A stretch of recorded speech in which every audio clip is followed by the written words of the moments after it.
নমস্কার স্যার, কেমন আছেন? চলছে, এই একরকম আছি, ভালো আছি। আচ্ছা স্যার, আপনি তো দীর্ঘদিন এই আমাদের শিক্ষা ব্যবস্থার সাথে যুক্ত, চন্দননগর কলেজের সাথে আপনি প্রিন্সিপাল কলেজের।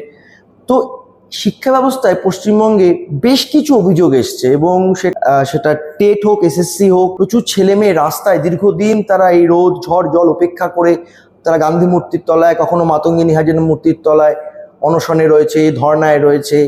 স্যার, কিভাবে দেখছেন পুরো এই পশ্চিমবঙ্গের শিক্ষা ব্যবস্থাটাকে?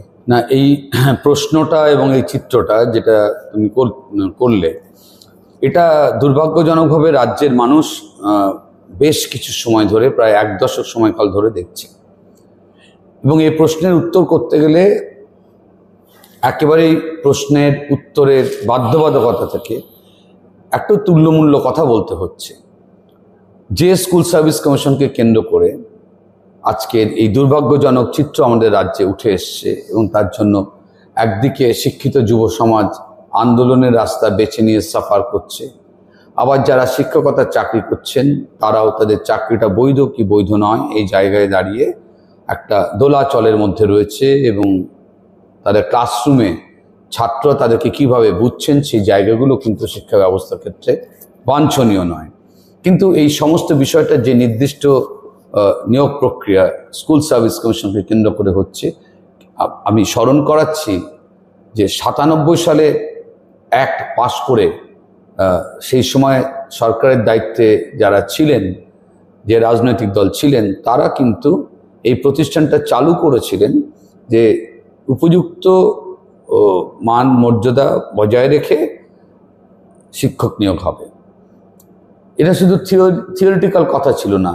98 সাল থেকে 2010 সাল এই দীর্ঘ সময় আমাদের রাজ্যের ওই প্রতিষ্ঠান 1 লক্ষের কিছু বেশি শিক্ষক নিয়োগ করেছিলেন, এবং এই দীর্ঘ এক দশক কাল সময়কালে যে শিক্ষক নিয়োগের ঘটনা আমাদের রাজ্যে হয়েছে সংখ্যাটাও বিশাল।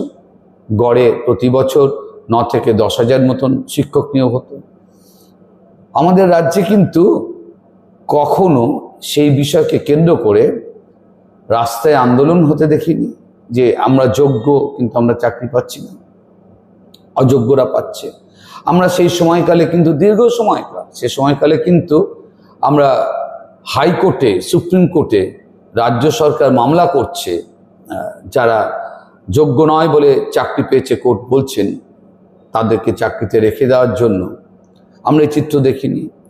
আমরা এই চিত্র দেখিনি যে এই নিয়োগ প্রক্রিয়াকে কেন্দ্র করে কোর্ট নির্দেশে ইডি, সিবিআই সমস্ত কেন্দ্রীয় সংস্থা তদন্ত করার সুযোগ পাচ্ছে। এটাকে বারবার করে আজকে এই রাজ্যের মানুষকে মনে করাতে হবে, যারা সেই সময়কালটা যাদের কাছে বয়সের কারণে স্পষ্ট নয়, জানা নেই, তাদের জন্য এটা বারবার করে বলতে হবে, তরুণ প্রজন্মের জন্য বারবার করে বলতে হবে, কারণ সময়টা তো আমি পেছনের সময়কালকে রেফার করছি। পাশাপাশি যাদের স্মরণে আছে সে সময়কাল, অর্থাৎ কিছুটা প্রবীণ মানুষজন, তাদেরকেও ওই চিত্রটার পাশে, অর্থাৎ 98 থেকে 2010 আর 2011 থেকে 2024 এই দুটো দশককে পাশাপাশি রেখে এই স্কুল শিক্ষক নিয়োগ এই বিষয়টাকে একেবারেই তাদের মতন করে তুল্যমূল্য বিচার করতে বলছি। তার থেকে যেটা বেরিয়ে আসবে সেটা একটাই জায়গা বেরোবে, সেটা যে গভীর চিন্তার জায়গা। শিক্ষাক্ষেত্রে শিক্ষক নিয়োগের প্রশ্নে মাস্টারমশাই ঠিক মতন যদি নির্বাচিত না হয়, তাহলে একজন মাস্টারমশাই নির্বাচিত হয়ে যাওয়ার পর 3 থেকে 4 দশক আনুমানিক সময়কাল সে ক্লাসরুমে কিন্তু ছাত্রছাত্রী তৈরি করবে, এবং যে ছাত্রছাত্রী আগামী দিনে দেশে এবং বিদেশে তার যোগ্যতা মান নিয়ে কর্ণধার হিসেবে কাজ করবে। তাহলে সেই মানুষ তৈরির প্রক্রিয়ায় যে মূল কাণ্ডারি হবেন মাস্টারমশাই, তার নিয়োগ প্রক্রিয়াকে কেন্দ্র করে যে চিত্র গত এক দশকে আমরা দেখছি, আর অতীতে যে চিত্র আমরা 2098 সাল থেকে 2010 সাল পর্যন্ত দেখেছি, তার তুল্যমূল্য বিচার করলে রাজ্যে যে এই বিষয়ে অত্যন্ত দুর্ভাগ্যজনক এবং গভীর চিন্তার জায়গা তৈরি হয়েছে, এই জায়গাটুকু নিয়ে রাজ্যের কোনো মানুষ, তার রাজনৈতিক মতাদর্শ যাই থাক, সে কিন্তু বিতর্ক করবে না। এবং এরকম পরিস্থিতি যদি কোনো রাজ্যে তৈরি হয়, তাহলে সেটা রাজ্যের সামগ্রিকভাবে শিক্ষা ব্যবস্থা, শিক্ষাক্ষেত্রে শুধু নয়, এর একটা সামাজিক গভীর কুপ্রভাব পড়ে, সেইটা হচ্ছে রাজ্যের সাধারণ একজন মানুষ হিসেবে, একজন শিক্ষক হিসেবে এটা চিন্তার জায়গা। এবং এই জায়গার পরিবর্তন নিশ্চিতভাবে অত্যন্ত প্রয়োজন, কোনো দলের স্বার্থে নয়, রাজ্যের স্বার্থে, রাজ্যের মানুষের স্বার্থে, সমাজের স্বার্থে, এবং সেটা নিশ্চিতভাবে গণতান্ত্রিক পদ্ধতিতে। স্যার, যেটা প্রশ্নটা হচ্ছে যে এই যে দুর্নীতি সমাজে সব ক্ষেত্রেই দেখা যাচ্ছে, যেমন ধরুন মুখ্যমন্ত্রী নবান্ন সভাঘরে ডেকে যে সমস্ত মন্ত্রীদেরকে বা তার পুরসভার যারা সমস্ত মেয়র বা মেয়রিন কাউন্সিল যারা রয়েছেন তাদেরকে যে ভাষায় কথা বললেন, তাতে এটা খুব স্পষ্ট যে বেনিয়ম, অনিয়ম, দুর্নীতি প্রচুর পরিমাণে হচ্ছে। কিন্তু উনি অভিযোগগুলো যাদের বিরুদ্ধে মূলত করলেন তাদের বিরুদ্ধে কোনো অ্যাকশনের আমরা কোনো নমুনা দেখলাম না। উপরন্তু যারা গরিব হকার তাদের উপর আচমকা পুলিশ খড়গহস্ত হয়ে উঠল এবং তাদেরকে মিনিমাম সময়টুকু দেওয়া হলো না। অথচ যে আইন এই মুহূর্তে ভারতবর্ষে বলবৎ আছে সেখানে কিন্তু টাউন ভেন্ডিং কমিটির সাথে আলোচনা করে সিদ্ধান্ত নেওয়ার কথা, সমস্ত কেন্দ্রীয় ট্রেড ইউনিয়নগুলোকে সাথে নিয়ে। কেন হঠাৎ মূল যারা দোষী, যাদের নাম ধরে উনি বলছেন যে তারা লোক বসিয়েছে, তারা পুকুর বুঝিয়েছে, তারা বেআইনি বাড়ি তৈরি করেছে, সেটা গার্ডেন রিচ হোক কিংবা সেটা বেহালা হোক, তাদের বিরুদ্ধে শাস্তি না নিয়ে গরিব হকারদের ওপর আক্রমণটা নেমে এলো কেন? দেখো, এই রাজ্যের মাননীয় মুখ্যমন্ত্রীর কাছে যে পরিমাণ স্বাভাবিকভাবেই তার মেশিনারির সাহায্যে যে পরিমাণ তথ্য থাকে, সেটা রাজ্যের স্বাভাবিকভাবে অন্য কোনো মানুষের কাছে থাকার কথা নয়। ভারতবর্ষের মাননীয় প্রধানমন্ত্রীর কাছে দেশ সম্পর্কে যে তথ্য আছে, সেই তথ্য যেরকম অন্য কারোর কাছে থাকার কথা নয়। ফলে রাজ্যের মুখ্যমন্ত্রী, যে কোনো রাজ্যের মুখ্যমন্ত্রীর কাছে যে তথ্য থাকে সেটা অন্য কারোর কাছে থাকা সম্ভব নয়।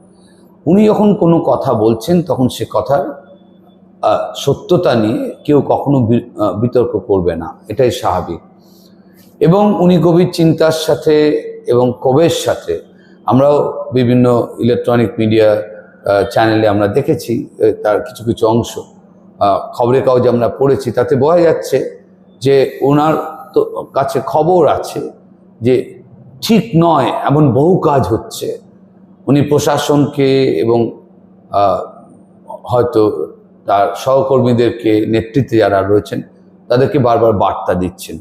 এটা এইটুকু কনফার্ম করে যে ভালো নয়, মন্দ জিনিস বহু জায়গায় চলছে, এবং সেটা নিশ্চয়ই এমন একটা কোনো জায়গায় পৌঁছেছে যে মাননীয় মুখ্যমন্ত্রীও সেই জায়গাটা সম্পর্কে কিন্তু ক্ষুব্ধ, তিরস্কার করছেন এবং বকছেন।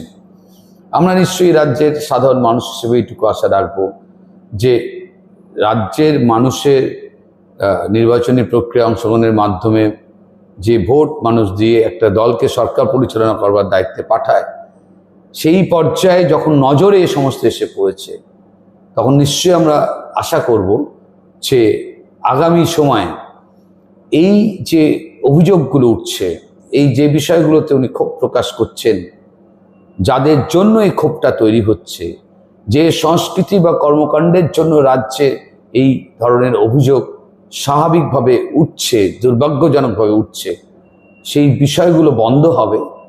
এবং এই তিরস্কার বা বক্তব্যটা তো উনি প্রশাসনে বিভিন্ন পর্যায়ে দিচ্ছেন, এটা আশা রাখতে হবে যে পদক্ষেপ না হবে, যে পদক্ষেপ সাধারণ মানুষ বুঝবে কি করে, যে প্রশ্নটা যে পদক্ষেপটা নেওয়া হলো হকারদের এগেইনস্ট, পদক্ষেপ না যে হচ্ছে সেটা বুঝবে কি করে, বোঝা যাবে তখনই বোঝা যাবে যে হ্যাঁ পদক্ষেপ নেওয়া হয়েছে এবং উপযুক্ত পদক্ষেপ নেওয়া হয়েছে, যখন বোঝা যাবে যে বিষয়গুলো থেকে ক্ষোভ তৈরি হচ্ছে সেই বিষয়গুলো আমাদের রাজ্যে ধাপে ধাপে কমে গেল বা থাকছে না।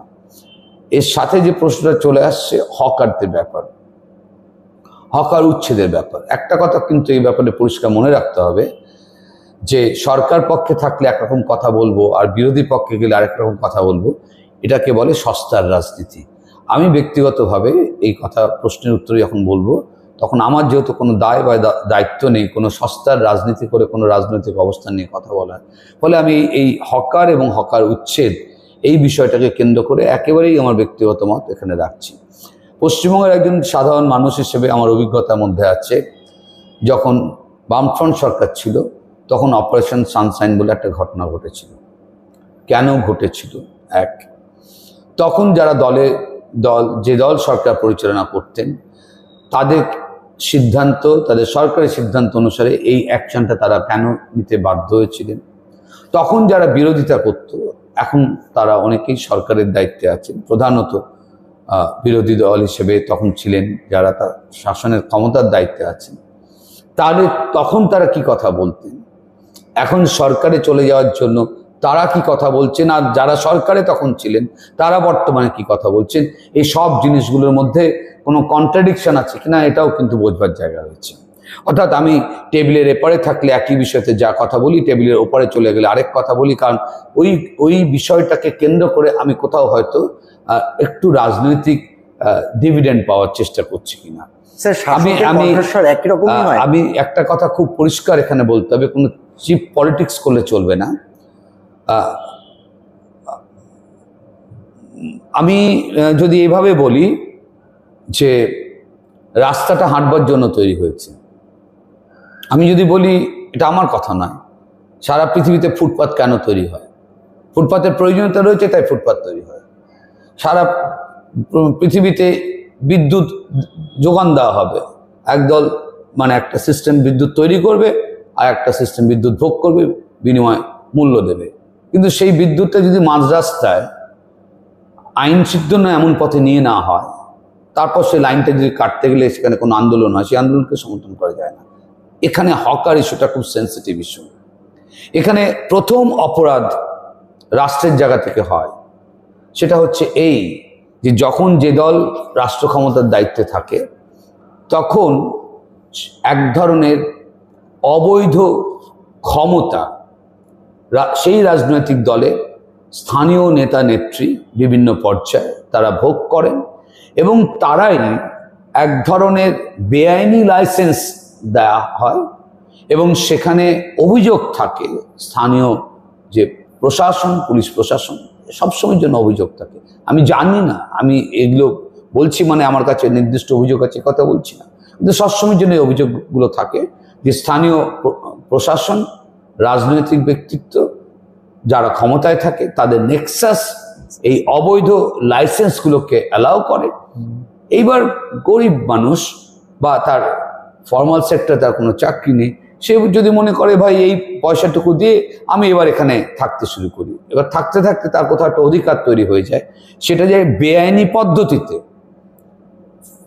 এই যে ফুটপাত, সে ফুটপাতটা হাঁটার পরিবর্তে তার ব্যবসা করবার জন্য অ্যাবসলিউটলি বেআইনি পদ্ধতিতে এনক্রোচ করছে, অধিকারের জায়গায় চলে যাচ্ছে। আজকে গোটা স্প্যানেট এলাকা, সমস্ত রাস্তা অবরুদ্ধ হয়ে গেছে, দখল হয়ে গেছে।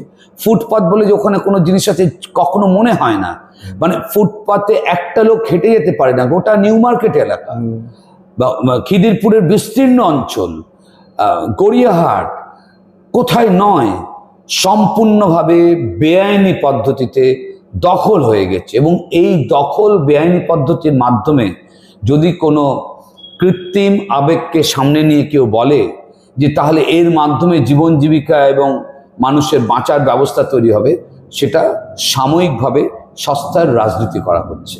তার কারণ হচ্ছে যে দেশে যে আমার পভার্টি লাইন, তার নিচে যে মানুষ রয়েছে, রাষ্ট্রকে সেই উদ্যোগ নিতে হবে যাতে করে গরিব মানুষ, খেটে খাওয়া মানুষ, যে ছেলে মেয়ের চাকরি নেই, এই অংশের মানুষ কি করে বৈধ পদ্ধতিতে উন্নয়ন বিকাশের মূল স্রোত ধারার মধ্যে প্রত্যক্ষ বা পরোক্ষভাবে যুক্ত হতে পারে। এটা হচ্ছে রাষ্ট্রের কর্তব্য। বিরোধী দলের অবস্থানে দাঁড়িয়ে থেকে অ্যাসেম্বলি, পার্লামেন্টে ঝড় তোলাটা কর্তব্য, সরকার পক্ষের উপর চাপ, আন্দোলন তৈরি করাটা কর্তব্য, যে সাদা পথের অন্তর্ভুক্তিকরণের রাস্তা বের করা, বৈধ পথে মানুষজনের জীবন জীবিকার রাস্তা বের করা। সাময়িকভাবে রাজনৈতিক ফয়দা তোলার জন্য যেরকম সরকার পক্ষ নেক্সাস তৈরি করে অবৈধ পদ্ধতিতে এই লাইসেন্সগুলো যেরকম দেওয়া হয়, এই কোটার আনকোট লাইসেন্স মানে কোনো সরকারি পদ্ধতি নয়, অবৈধ বেআইনি পদ্ধতিতে। এই যে রাস্তায় যে কার পার্কিংগুলো হয়ে থাকে সারা রাত জুড়ে, বছরের পর বছর, এই যে ভাড়া গাড়ি, ট্যাক্সি গাড়ি, বাস, সম্পূর্ণ বেআইনি পদ্ধতি। এবং এটাকে আমরা ধরে নেব যে এই পদ্ধতিতে যে বছর পর বছর রাস্তায় যে গাড়িগুলো পড়ে থাকছে পার্কিং বলে, সেগুলো মানে কেউ, জেলা প্রশাসন জানে না এই যে বেআইনিভাবে রাস্তা দখল হয়ে পড়ে থাকছে। ফলে বেআইনি পদ্ধতিতে দখল সেখানে দাঁড়িয়ে থেকে কোনো সস্তার রাজনীতি করা উচিত না। সে সরকারে আছে কি বিরোধীতে আছে। তবে এখানে দুটো তিনটে কথা উল্লেখ করতেই হবে। এখানে যে নিয়ম রয়েছে, এই বেআইনি জায়গা থেকে সরে যাওয়ার প্রশ্নে সরকারের যে ভূমিকা রয়েছে, দুটো জিনিস। প্রথম কথা, এটা একদিনে তৈরি হয় না, দীর্ঘদিন ধরে তৈরি হয়। এই দীর্ঘদিন ধরে যখন তৈরি হচ্ছে তখন কিন্তু প্রত্যক্ষভাবে মদত থাকছে, পয়সা কড়ি বিনিময়ে তারা ওখানে থাকছে। তারপর হঠাৎ করে যদি সেই অবস্থান থেকেই রাষ্ট্র তার ভূমিকা পালন করতে চায়, তাহলে তার মধ্যে একটা দ্বিচারিতা কাজ করে আর কি।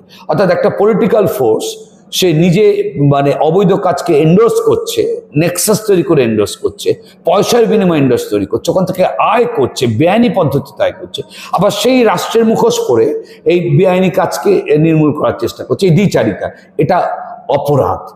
আর শুরুতেই বসবার সময় যদি এগুলোকে সেই জায়গায় রাষ্ট্র তার ভূমিকা পালন করে, তাহলে এই অধিকারে বেআইনি জায়গায় দাঁড়িয়ে থেকে অধিকারের লড়াই আন্দোলন কখনো হয় না।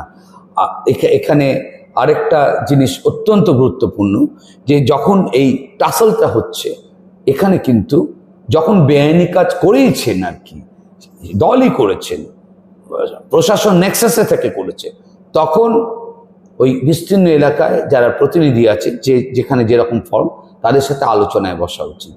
খুব কঠিন, আমার বলে দেওয়া যত সহজ, বাস্তব তত সহজ নয়, খুব কঠিন। আলোচনা করা উচিত, আলোচনা করে একটা সমাধান সূত্র বের করা উচিত, একটা টাইম বা একটা স্পেস দেওয়া উচিত, তাকে বোঝানো উচিত যে তুমি যে কাজটা করছো এটা বেআইনি, ঠিক আছে, ইউ টেক ইউর টাইম, একটা রিজনেবল টাইম, তুমি সময় নাও, সেখানে চলে যাও। খেয়ালে রাখতে হবে, গড়িয়াহাট মোড়ের এই যে, আমি কংক্রিট উদাহরণ দিয়ে বলছি, গড়িয়াহাট মোড়ের এই উচ্ছেদ হওয়ার পর কসবা অঞ্চলে আলাদা বাজার তৈরি হয়েছিল, এবং তখন যখন তাদের ইন্টারভিউ নেওয়া হচ্ছে, তারা বলছে আমরা ওখানে কেউ যাবো না, ওখানে কাস্টমার, আমরা এখানে করব। পরবর্তী অবস্থায় আজকের তারিখে দাঁড়িয়ে যদি ওই বাজার আর গড়িয়াহাট দেখি, তাহলে দেখা যাবে যে ওখানেও একটা বাজার তৈরি হয়ে গেছে, এখানেও একটা হচ্ছে। এবং ওই যে সময় সানসাইন হয়েছিল সেখান থেকে আজকের তারিখ পর্যন্ত যদি গড়িয়াহাট এলাকা থেকেও সার্ভে করে, তাহলে ওই সময় যে কজন ছিল আজকে তার সংখ্যা কয়েক গুণ বেড়ে গেছে। যেমন নিউ এনক্রোচমেন্ট, বেআইনি কাজটায় নিউ এনক্রোচমেন্ট হয়েছে। এটা কখনো সিভিল সোসাইটিতে দাঁড়িয়ে থেকে গ্রহণ করা যাবে না। কিন্তু উচ্ছেদেরও একটা মানবিক জায়গা থাকবে। মানে বেআইনি কাজ করলাম, পয়সা তুললাম ওই অংশের মানুষের কাছ থেকে, নিয়ম করে মাসে মাসে তুললাম পয়সা আর কি, তোলার পর হঠাৎ কালকে জেসিপি নামিয়ে দিয়ে আমি পেলোডার দিয়ে আমি সব ভাঙতে শুরু করলাম, এটা কখনো সভ্য সমাজের চিত্র হতে পারে না। কথা বলতে হবে, স্পেস দিতে হবে, এবং তাদেরকে বলতে হবে তোমরা এই জায়গা থেকে নিজেদের মতন, মানে যেখানে তোমাদের চলে যাওয়ার কথা এটা তোমাদের ভাবতে হবে। বেআইনি কোনো জিনিসকে লেজিটিমাইজ করা এবং তাকে এন্ডোর্স করা, এটা টেবিলের এপারে থাকলে একরকম বলবো আর ওপরে চলে গেলে আরেক রকম বলবো, উচিত না। স্যার, একটা অন্য প্রসঙ্গে আসছি। স্যার, পশ্চিমবঙ্গে ধর্মীয় সাম্প্রদায়িকতা প্রচণ্ডভাবে বেড়েছে। ধরুন গত 34 বছর যখন বামফ্রন্ট সরকার ক্ষমতায় ছিল, তখন সেটা এতটা প্রকট ছিল না, কিন্তু এখন মোটামুটি ভোটের যারা রাজনৈতিক বিশেষজ্ঞ বা যারা ধরুন সেফোলজিস্ট, তারা বলছেন যে ভোটটা পুরো আড়াআড়ি বিভাজন হচ্ছে হিন্দু আর মুসলমানদের, এবং অ্যাটলিস্ট মুসলমানদের ভোট তো 30% অন্তত অ্যাবসোলুটলি তৃণমূল কংগ্রেস পাচ্ছে। অনেকে অভিযোগ করছেন যে এই যে মোদিকে হারানোর জন্য যে মুসলমান ভোটের এত দরকার হচ্ছে তৃণমূলে, তার ফলে অনেক জায়গা পশ্চিমবঙ্গের একটা ললেসনেস দেখা যাচ্ছে, অপরাধীদের মুক্তাঞ্চলে পরিণত হয়েছে। যেমন ধরুন সন্দেশখালীতে শেখ শাহজাহান, যদি আমি নারীদের ওপর অত্যাচারটা বাদও দিই, প্রমাণিত হয়নি বলে, কিন্তু জমি দখল করা, জোর করে জমির মধ্যে নোনা জল ঢুকিয়ে ভেরি তৈরি করা, এগুলো তো প্রমাণিত, কারণ সরকার ক্যাম্প তৈরি করে সেগুলো ফেরত দিয়েছেন। অন্যদিকে মুর্শিদাবাদে যদি হুমায়ুন কবির যখন নির্বাচনের আগে, অর্থাৎ লোকসভা নির্বাচনের আগে বললেন আমরা 70% আর হিন্দুরা 30%, ওদেরকে কেটে ভাগীরথীর জলে ভাসিয়ে দেবো বেশি কিছু করলে। আর খুব সম্প্রতি যেটা হয়েছে, দুদিন আগে যেটা জানা গেছে, যে চোপড়াতে যে একজন ভদ্রমহিলার কোট আনকোট পরকীয়ার অভিযোগে তাকে মানে সরাসরি রাস্তায় ফেলে প্রচন্ডভাবে বেত দিয়ে মারছে। এবং হামিদুর রহমানকে যখন জিজ্ঞেস করা হচ্ছে, তিনি সম্মানীয় এমএলএ আমাদের, তিনি বলছেন যে মুসলমান রাষ্ট্রে তো এরকম হয়। আমি আপনাকে 3টে জেলার মানে অঞ্চলের ঘটনা বললাম, আপনি কি 3টে কি বিচ্ছিন্ন ঘটনা বলে দেখবেন, নাকি সামগ্রিক কোনো পরিস্থিতির প্রতিফলন বলে দেখছেন? আমরা 2000 যদি একেবারে নির্দিষ্ট 10টা বছর ধরে কথা বলি, 2014 থেকে 2024, এই সময়কালে যখনই ভারতীয় রাজনীতিতে ভারতীয় জনতা পার্টির সমর্থন বেড়েছে, আমি দলের উত্থান বলি না, আমি বলি সমর্থন বেড়েছে, কারণ সমর্থন বাড়ার মধ্যে থেকে কোনো দলের শক্তি বাড়ে এবং কমে। তার রাজনীতির নীতিটা কি? কোনো সারপ্রাইজিং কিছু ব্যাপার আছে না। যখন দেশ কিভাবে পরিচালিত হবে তার দর্শনগত চর্চা হয়, তখন পরিষ্কারভাবে আরএস এর অবস্থান হচ্ছে হিন্দু রাষ্ট্রের অবস্থান। এই কথাটা বলছি মানে একেবারে সেই সময়কাল থেকে শুরু করে 1950, পরবর্তী অবস্থায় 1980 এবং তারপর ভারতীয় জনতা পার্টির দলে বিভিন্ন নির্বাচনে মানুষের সমর্থন বাড়া, এই রাজনীতিটার মধ্যে সাধারণভাবে যে চর্চাটা হয় তাকে বলা হয় পরিচিতি সত্তার রাজনীতি।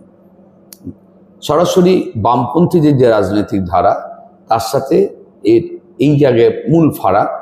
বামপন্থীদের রাজনৈতিক লড়াইয়ের জায়গাটা হচ্ছে রুটি রুজির লড়াই, উৎপাদন প্রক্রিয়ায় শোষণের বিরুদ্ধে লড়াই, শ্রমিকের ন্যূনতম মজুরির পক্ষে লড়াই, কৃষকের ফসলের ন্যায্য দামকে সুনিশ্চিত করবার পক্ষে লড়াই, পাবলিক সেক্টরকে বাঁচিয়ে রাখবার লড়াই। স্লোগানগুলো সম্পূর্ণভাবে বামপন্থীদের আলাদা।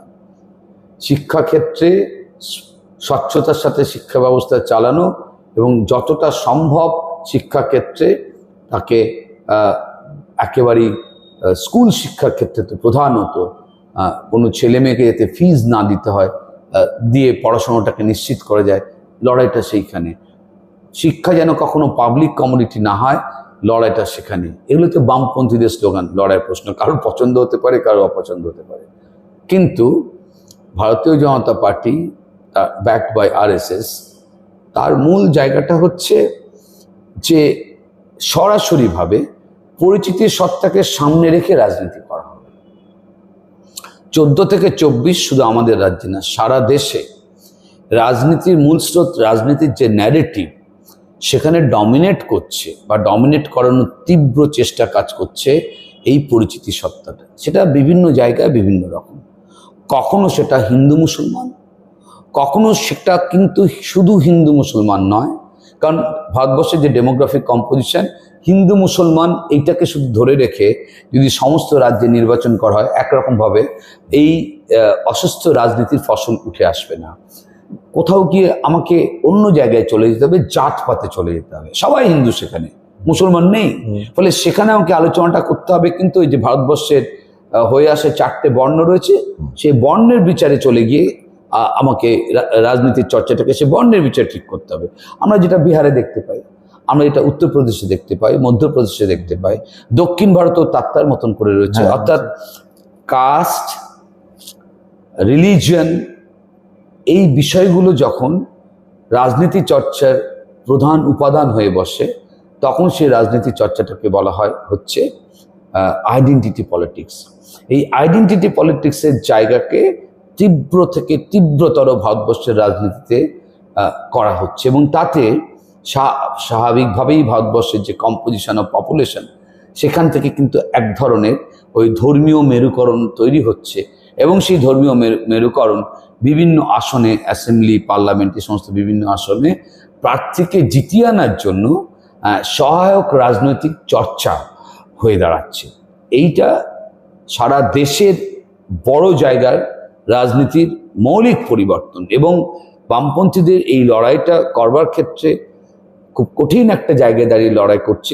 কারণ পরিচিতি সত্তার রাজনীতি যত সহজে মানুষকে কানেক্ট করে, অদ্ভুত ব্যাপার, জীবন জীবিকা চর্চার যে রাজনীতি, সেটা কানেক্ট করবার ক্ষেত্রে তার থেকে বেশি অসুবিধা হয়। আজকে শোষণের বিরুদ্ধে কথা বললে কানেক্ট করতে যত অসুবিধা হয়, আমাকে যদি সরাসরি, আমি যদি হিন্দু ধর্মের হয়ে হিন্দু বলা, মুসলমান ধর্মের মানুষ হলে মুসলমান বলা, বা যদি অন্য জায়গায় গিয়ে কাস্ট বিচারের কথা বলি, তাহলে আমার যা কাস্ট সেটা দিয়ে কানেক্ট করা যতটা সহজ, আমার পেটে খিদে থাকা সত্ত্বেও, আমি বেকার যুবক থাকা সত্ত্বেও, যত সহজে কাস্ট ফ্যাক্টর দিয়ে, রিলিজিয়ান ফ্যাক্টর দিয়ে একটা মানুষকে কানেক্ট করা যায়, তার থেকে অনেক বেশি ডিফিকাল্ট যখন সে মানুষকে কানেক্ট করবার জন্য তারই জীবন জীবিকা চর্চার বিষয় নিয়ে তার সামনে কথা বলা হয়। সুতরাং লেট পলিটিক্সের এই জায়গাটা একটা বড় চ্যালেঞ্জ, এবং যে চ্যালেঞ্জের মধ্যে দাঁড়িয়ে এই মুহূর্তে সারা দেশে লেট পলিটিক্স তার মতন করে পলিটিক্যাল স্ট্রাগল করছে। এবং আমাদের রাজ্যে সরাসরি যদি চলে আসি, এই রাজনীতিটাকে একদম দুটো ভিন্ন মেরুতে দাঁড়িয়ে থেকে তীব্রভাবে, সত্যি কি মিথ্যে অতটা বিতর্ক আছে সে আমি বলতে পারবো না, বিভিন্ন লোকজন নানা রকম কথা বলে, কিন্তু একটা বিতর্ক হতে দেখি আর কি, যে হিন্দু এবং মুসলমান, হ্যাঁ, অ্যাজ ইফ আমাদের রাজ্যে এই গত 10-12 বছরের আগে কখনো হিন্দু মুসলমান একসাথে মিলেমিশে সহাবস্থান করেনি, ভারতবর্ষেও করেনি। মুসলমানরা ভীষণ চিন্তিত হয়ে গেল গত 10-12 বছরে, বা হিন্দুরাও কোনো কোনো জায়গায় খুব মানে মুসলমান সম্প্রদায়ের মানুষকে দেখে ভীষণ কনসার্ন এক্সপ্রেস করছেন, একটা রিয়াকশন হচ্ছে। অ্যাবসলিউটলি না। এই যে রাজনীতি, এই যে কুরাজনীতি, এরা সাময়িকভাবে তার রাজনৈতিক ফয়দা তোলার জন্য ধর্মকে ব্যবহার করছে, কাস্টকে ব্যবহার করছে। বামপন্থীদের দায়িত্ব শুধুমাত্র বেশি মানুষের সমর্থন নিয়ে জিতে আসা নয়, অনেক বড় দায়িত্ব এই কুরাজনীতির বিরুদ্ধে রাজনীতির লড়াইটাকে চালিয়ে যাওয়া। স্যার, যেটা আমি আপনাকে এবার জিজ্ঞেস করতে চাই, যে ধরুন বামপন্থীরা ধারাবাহিকভাবে পশ্চিমবঙ্গে কিছুতেই মানে লোকসভা বা বিধানসভায় দানা কাটতে পারছেন না এখন, অথচ তারা প্রথম থেকেই রুজি রুটির প্রশ্ন যেটা আপনি বললেন সেটাই বলে গেছে মানুষের কাছে। উত্তরপ্রদেশে যেখানে রাম মন্দির তৈরি হলো, সেই ফৈজাবাদে বিজেপি হারলো, অর্থাৎ মানুষ ধর্মের উপরে রাজনীতিটাকে দেখতে পারলো। কিন্তু পশ্চিমবঙ্গে কি লক্ষ্মীর ভান্ডার বা হিন্দু মুসলমান এগুলোতেই টুকরো হয়ে গিয়ে বামপন্থীরা পিছিয়ে পড়ছেন? আমরা একটা সময়কাল দেখে যখন মূল্যায়ন করি তখন বুঝতে হবে যে আমরা যে মুহূর্তে একটা ফসল আশা করছি, ওই সময়কালের মধ্যে হয়তো ফসলটা আমার উঠে আসছে না। লড়াইটা কিন্তু একটা 5 বা 10 বছর বা 15 বছর লড়াই নয়, একটা দর্শনকে রেখে এটা একটা রাজনৈতিক সংগ্রাম। অযোধ্যাতে একটা কথা চালু আছে না, যে তোমার অস্ত্রের যে ধারই থাকুক না কেন, তুমি যদি বেশি ব্যবহার করো তাহলে সেটা কিন্তু ভোঁতা হয়ে যায়। উত্তরপ্রদেশে যে তীব্রতার সাথে অযোধ্যা মন্দিরকে কেন্দ্র করে যে অস্ত্র, আমি বললাম না কি অস্ত্র, যে অস্ত্র সকাল থেকে রাত পর্যন্ত ব্যবহার করা হয়েছে, গণমাধ্যমকে ব্যবহার করে কোটি কোটি মানুষের কাছে ব্যবহার করার তীব্রতা পৌঁছে দেওয়া হয়েছে, সেই অস্ত্রই হয়তো কোথাও এখন মানুষের কাছে সেই জায়গায় স্পর্শকাতর থাকছে না, ভোতা হয়ে গেছে, এবং সেই পলিটিক্যাল ডিভিডেন্ড আর সেখান থেকে আসছে না। পশ্চিমবঙ্গে না, সারা দেশ জুড়ে যে বামপন্থী আন্দোলন, সেই বামপন্থী আন্দোলন আমরা সবসময় মাথায় রাখতে হবে যে পশ্চিমবঙ্গে দীর্ঘ 34 বছর বামফ্রন্ট ছিল, তার আগে কংগ্রেসের একটা দীর্ঘ সময়কাল ছিল। 34 বছর যখন এখানে পশ্চিমবঙ্গে বামফ্রন্ট ছিল এবং কেন্দ্রে যখন বিজেপি সরকার ছিল, যারই সরকার থাকুক না কেন, স্বাধীনতার পর তো বিজেপি সরকারের সময়কাল কিছু নির্দিষ্ট সময়কাল, বেশিরভাগ সময় তো বিজেপি সরকারের সময়কাল। সেই সময়কালে ভারতবর্ষের রাজনীতির মধ্যে ধর্ম তো তার মতন আছে, জাতপাত তার মতন আছে, গরিব বড়লোক তার মতন আছে, সবই ছিল, এখনো আছে। কিন্তু সেটাকে ব্যবহার করার মধ্যে থেকেই এক এবং একমাত্রভাবে রাজনীতির চূড়ান্ত ফসল তোলার চেষ্টা করা, এই কুরাজনীতি ভারতবর্ষে ডমিনেট করেনি। পশ্চিমবঙ্গের বামফ্রন্টের 34 বছরে সরকার পক্ষের অনেক কথা আছে, বিরোধীদের অনেক বিতর্ক সমালোচনা আছে, কিন্তু পশ্চিমবঙ্গের যে সামগ্রিকভাবে যে বাতাবরণ ছিল, তাতে আজকের যে কুরাজনীতি, আজকের যে তালিবানি সংস্কৃতি আমরা প্রতিদিন দেখতে পাচ্ছি বিভিন্ন জায়গায়। আজকে পশ্চিমবঙ্গে আমরা যদি গত 15 দিনের যে সমস্ত নারকীয় ঘটনা হতে দেখছি, যেগুলো কখনো সভ্য সমাজে আমরা কখনো দেখতে পাই না, দীর্ঘ 34 বছর সময়কালে কিন্তু কখনো কেউ কল্পনা করতে পারিনি যে এই সমস্ত ঘটনাগুলো এই ফ্রিকোয়েন্সিতে ঘটবে, এবং সেখানে প্রায় প্রতিটি ঘটনায় রাজনীতির লোকজন প্রত্যক্ষ পরোক্ষভাবে জড়িয়ে শুধু যাবে তা নয়, তারা তাদের বিভিন্ন ধরনের মন্তব্য করবে, এবং মন্তব্য এমন করবে যে যেটা নিয়ে সাধারণ মানুষ চারটে কথা এবং সমালোচনা করার সুযোগ পাবে। এই যে কুরাজনৈতিক বাতাবরণ, এই যে অত্যন্ত কাঙ্ক্ষিত কাম্য নয় যে বাতাবরণ চলছে, এটা পাল্টানোর একমাত্র উপায় হচ্ছে মানুষ এগুলো সব দেখছে, মানুষের সচেতনতা বাড়ছে, আরও বাড়বে, এবং যে কোনো ইতিহাস সারা পৃথিবীতে মানুষ তৈরি করে। মানুষ কোনো জিনিসকে ভাঙে, মানুষ কোনো জিনিসকে গড়ে, মানুষ সে জিনিস তৈরি করে। ফলে পশ্চিমবঙ্গের মানুষ, দেশের মানুষ যে বাতাবরণ, যে রাজনৈতিক আবহ দেখছে, ভালো জিনিস যেরকম সবার ভালো লাগে, মন্দ জিনিস কিন্তু সবাই মন্দ বোঝে। সাময়িকভাবে অন্য কোনো ইন্টারভেনশন, আমি কোনো কৌটো বাটি এই সমস্ত রেফারেন্স দেব না, কিন্তু আমি বলবো যে কোনো সাময়িক ইন্টারভেনশনে হয়তো তার যে মন্দ লাগছে এই প্রতিক্রিয়াটা সে জানিয়ে উঠতে পারছে না। সময়ের সাথে সাথে ওই অযোধ্যার মতন, যে অযোধ্যায় অন্যরকম কিছু মানুষ আশা করেছিল, সেই যারা খুব ওভার কনফিডেন্সে আছে যে যাই হোক না কেন তারপর তো মানুষ আমাদের দিচ্ছে, কারণ এক দুই, সে কারণ কিন্তু ওই লম্বা সময় কখনো থাকবে না। সারা পৃথিবী জুড়ে ইতিহাস এবং সভ্যতা এটা বারবার প্রমাণ করেছে। যখন আমরা দেখেছি যে পৃথিবীতে, আমি কোনো নির্দিষ্ট শক্তির নাম করতে চাইছি না, সবাই তখন অসহায়। ওই সময়টায় সবাই বুঝতে পারছে যে কি ভয়ঙ্কর পরিস্থিতি কাজ করছে, হ্যাঁ, কিন্তু ধরে নিয়েছিল যে ওই পরিস্থিতি বোধহয় সারা পৃথিবীতে সবসময়ের জন্য থাকবে। আপনি কি দ্বিতীয় বিশ্বযুদ্ধের সময়ের কথা বলছেন? একেবারে নির্দিষ্ট করে বলতে চাইছি, 10টা বছর, সেই 10টা বছর কি বিশ্বময় পরিস্থিতি সারা পৃথিবী জুড়ে। আমি এড়িয়ে যাওয়ার চেষ্টা করছিলাম, ঠিক আছে, যখন প্রশ্নটা আমাকে করাই হলো আমি হিটলারের নাম বলছি, মানে হিটলারের নাম নিয়ে তো সারা পৃথিবীতে কোনো বিতর্ক নেই। আমি বলছি না যে কোনো হিটলারের রেজিম চলছে, এটা আমি বলছি যে হিটলারের যখন রেজিম চলেছিল তখন কিন্তু পৃথিবীর কোনো মানুষ ভাবিনি যে এই সাংঘাতিক শক্তিমান হিটলার কখনো চলে যেতে পারে। কিন্তু মনে রাখতে হবে, ওই 10টা বছর পর যখন তার সময়কাল চলে গেল, আজকের দিনেও কিন্তু মানুষ এই সময়কালটাকে 10টা বছরের মধ্যে সীমাবদ্ধ রেখেছে এবং রেফার করে। এই আমিও কথা বলতে গিয়ে প্রথমে দ্বিধা করছিলাম, তারপর প্রশ্ন করাতে দেখলাম যে দ্বিধা কাটিয়ে উচ্চারণ করেই দিই আর কি, রেফার করলাম, কিন্তু রেফারেন্সটা কিন্তু আমার নেতির একটা উদাহরণ হিসেবে, কথা বলবার প্রশ্নে নেতির উদাহরণ হিসেবে রেফার করছি। এত বছর পর কোন সময়কালকে রেফার করছি, কিন্তু নেতির উদাহরণ হিসেবে। ফলে রাজ্যে কেন্দ্রে বড় কথা নয়, যেখানেই কেউ কাউকে কুকাজ করার পরও শুধু সাময়িকভাবে মানুষের ভোটে জিতে আসা হচ্ছে দেখে সর্বশক্তিমান মনে করে, তাহলে মনে রাখতে হবে এই মানুষই কিন্তু যখন মনে করবে যে তার এই বাতাবরণ, এই বিষ আবহ আর ঠিক লাগছে না, এই মানুষই কিন্তু সেই পরিস্থিতি পাল্টে দেবে।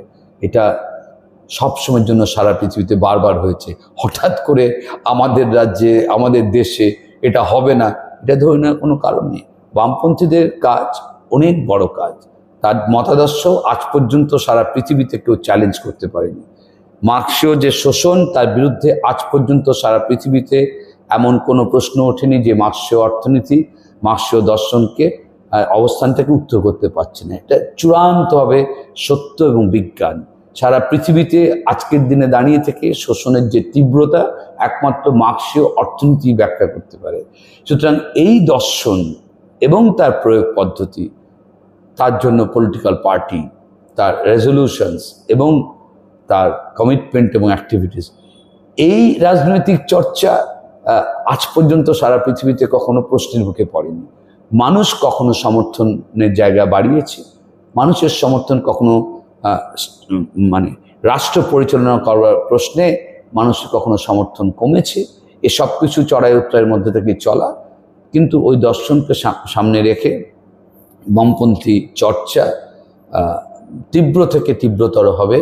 কোনো রাজনৈতিক দলের স্বার্থে নয়, সেটা সাধারণ মানুষের স্বার্থে, গরিব মানুষের স্বার্থে, খেটে খাওয়া মানুষের স্বার্থে, প্রান্তিক মানুষের স্বার্থে, নিম্ন আয়ের মানুষের স্বার্থে, শ্রমিকের স্বার্থে, কৃষকের স্বার্থে, তরুণ যুবক যুবতীর স্বার্থে, ছাত্রছাত্রীর স্বার্থে। মানে ফলে এতগুলো স্বার্থ জড়িয়ে রয়েছে। ওই মতাদর্শের শক্তি বৃদ্ধির সাথে সাথে মূল স্রোতধারার উন্নয়নে অন্তর্ভুক্তিকরণের জায়গা, ওটা অনেক বড় বিষয়। ফলে ওই চর্চা আগামী দিনে আরো শক্তিশালী হবে রাষ্ট্রের কল্যাণের জন্য। এরকম একটা ভাবনা কাজ করাটার মধ্যে কোনো অস্বাভাবিকতা, মানে আপনি এখনো চূড়ান্ত আশাবাদী যে বামপন্থীরা পশ্চিমবঙ্গে একদিন ঘুরে দাঁড়াবেই?